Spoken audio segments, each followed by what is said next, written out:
Hello, this is Survival Gyver, and today I'm reviewing the ROCKTOL 12-ish and 1. It says 12 and 1 in the description, but I'm going to say it's 12-ish. Because I don't think there's 12 in here. So we're going to go through it, and I will explain to you, as the video goes on, why I call it 12-ish.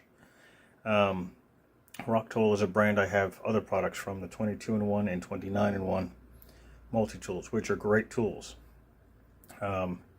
This actually has something that the 29-in-1, which is their most expensive, doesn't have. This has a belt clip. By the way, I'm using this little dowel because I have really no nails from work.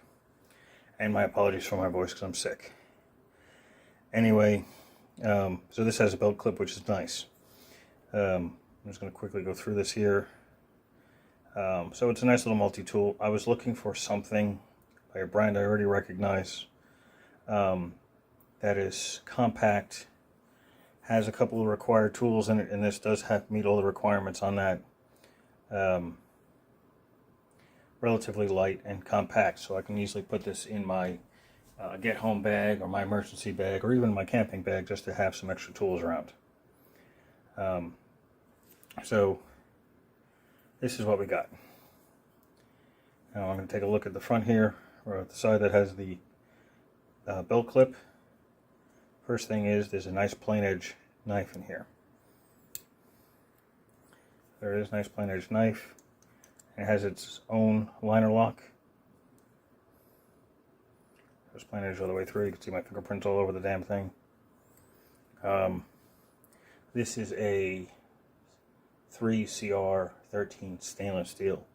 So it's not super high quality, but for the price of the tool, it's super budget friendly. And it's on sale quite often on Amazon.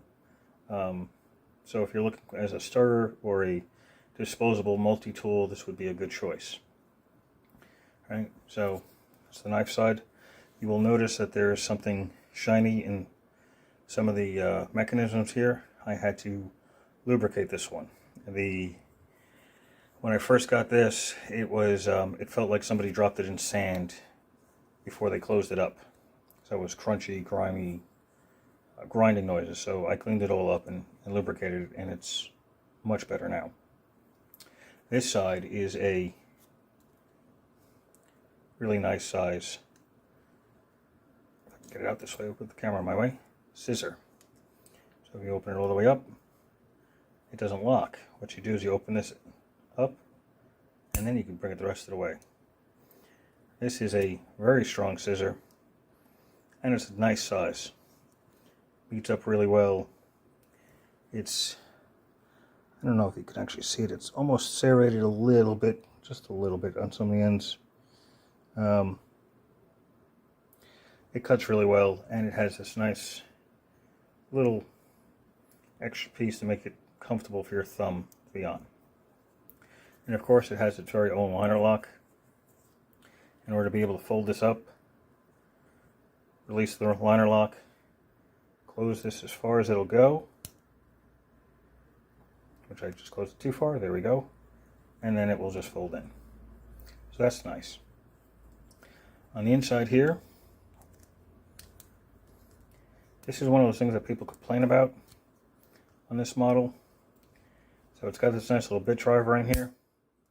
Now that sounds pretty solid, but there's no actual lock. It's just a pretty solid click. So why is that? Well, on the back side here, I think there's a spring on the inside. I can't see it. But you have this wedge shape locking mechanism. So the farther you bring it to the end, the harder it becomes until it just snaps closed, or snaps in that position. So this is a ball detent. This is a PH1 and a 3/16 flathead. And the ball detent's okay to some extent. Unfortunately, it's not magnetic. That's always been my argument on some of these. It's not magnetic. I would prefer a magnetic one. So you can put regular bits in instead of a ball detent and still be able to use it. You can put regular bits in here without the ball detent. But it probably won't hold. It'll just flip out. Now, if you look on this, ball detent is fine.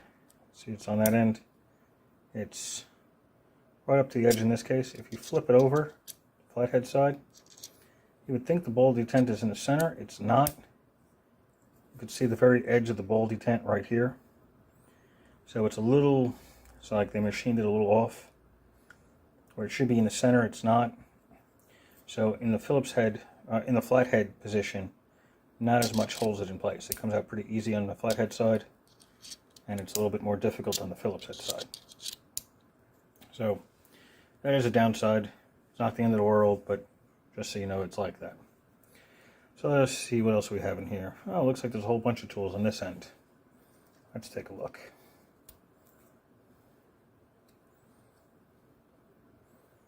Yeah, see, even though they're lubed, they're still a little tight in here.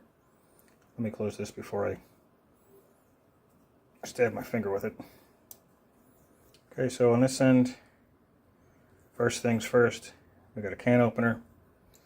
So it's got the nice little ground down section to make it into a bit of a point, nice and sharp.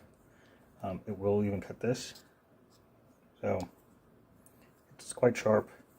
Of course, your regular bottle opener or a regular bottle cap, and this little thing here is a wire stripper. I believe it's listed as a wire cutter on some of the pages I've seen, but it is in fact a wire stripper. So you put the wire aside here and then pull and it'll strip it. Right. Next up is this really small flathead screwdriver. This is actually for like eyeglasses. So this is one of those things that were really important to me. It was the eyeglass screwdriver for my safety glasses or my reading glasses, either one. So that's nice to have. Most companies don't use them. Next up is a much larger flathead screwdriver. So there's some redundancies between this one down here and this one. So you actually have a small, a medium, and a large. Most of the time you can just get away with the large one, most of the time. So that's a nice solid, good angle design on that flathead. And the thing at the end here is an awl, AWL. It's for like sewing, especially in leather. You can see again, it's got a nice bit of a tip to it. It's grind down in here, and it has a hole in it. Most of the aftermarket ones, even the more expensive ones, don't have a hole in them. This does have a hole. So what the purpose of this is, you can push it through a piece of leather or thick cloth like sailcloth or something of that nature, put your string through, pull it back out, and repeat the process. So it's a way of sewing. And it is a really sharp edge on it as well. You can cut with it. So let's take a look here. Let me roll these back out here a little bit, and then we're going to count how many tools we got here. Ready? 1, 2, 3. Can opener, bottle opener, wire strippers. That's 3. The eyeglass screwdriver is 4. The larger flathead is 5. The awl with hole is 6. Right?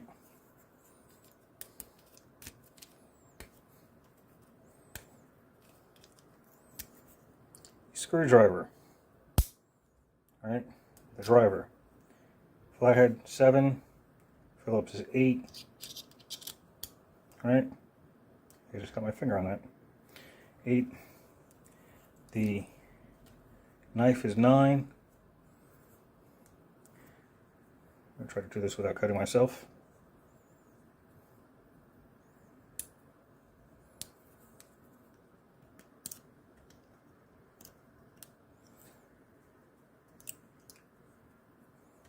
The scissor is 10. That's 10 tools, not 12. The only thing I can think of is that in the description, there might be a translation error where they list the belt clip on this end and the lock mechanism that controls those as a tool, not a function. I consider those functional, not tools. So, yeah, my finger's bleeding. That's awesome. Alright, so at least we know it's sharp. considering I've had to sharpen it once already. So let me close this up before I cut myself on it again.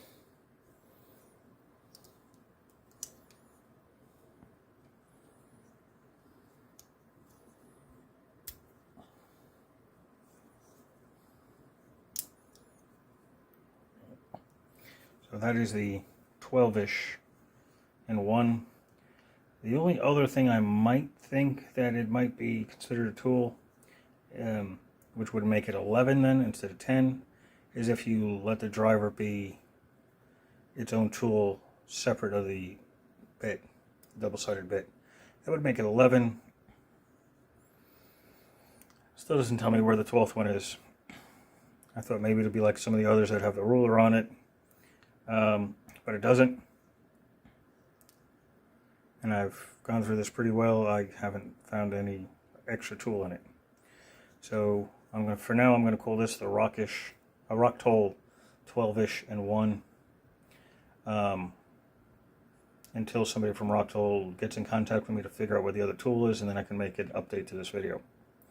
But that's it. If you have any questions or comments, leave them below and I will answer them pretty quickly.